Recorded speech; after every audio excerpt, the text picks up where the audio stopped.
Sometimes I play a rather cruel game, but there's for a purpose. Someone who's really excited about all their academics and their titles and everything else, especially a young man, I'll ask him this question. Before you went to Bible college, how many years did you dedicate to studying the attributes of God? I always put it that way. How many years? And he goes, well, I didn't. I read my Bible. Okay. Well, when you were in college, Bible college, and you got that extraordinary degree of yours, how many semesters did you dedicate to studying the attributes of God? And he goes, well, we had 1 semester in systematic, 2 semesters in systematic, and in that, we studied the attributes of God. Okay, well, when you went on to get your master's, how many years in that master's program did you study the attributes of God? Well, that wasn't what I got my master's in. And so I didn't really. But when you went on to get your PhD,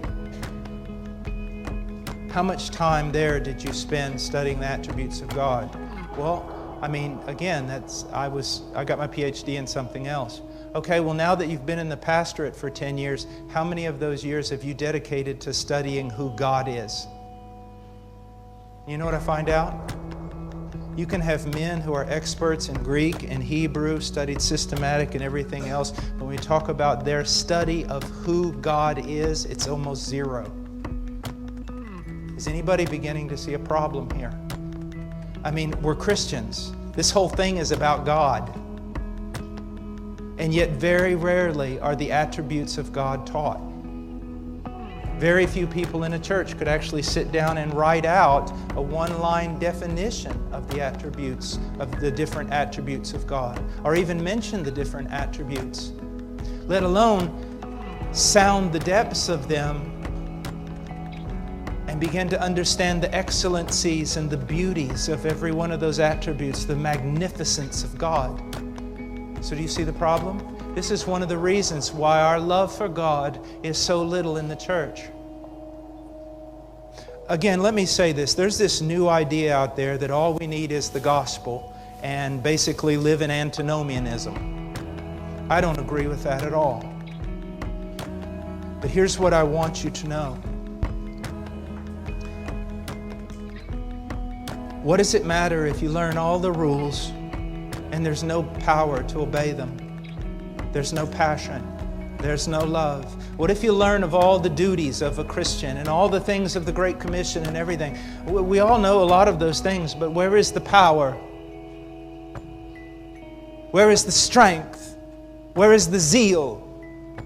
From where do these things come? They come from knowing God. Rich men should not boast in their wealth. Wise men should not boast in their wisdom. Strong men should not boast in their strength. The one who boasts should boast in this, that he knows God. That he knows God. And what is primarily the job of the preacher? The preacher does not come and give you moralisms or quaint stories. It is his job to exegete God. He goes into his study. He lives there. He's on his knees. He's in the Word. He's exegeting. He's reading. He's studying. But it's not just to exegete a text. It's to exegete God. It's to reveal God. It's to explain God. It's to let people know the beauty and glory and power and excellency of God. So they walk out excited, not about just what they're supposed to do, but who He is. Who He is. That's our job as preachers. And even though as preachers we should love people, and in one sense be people persons.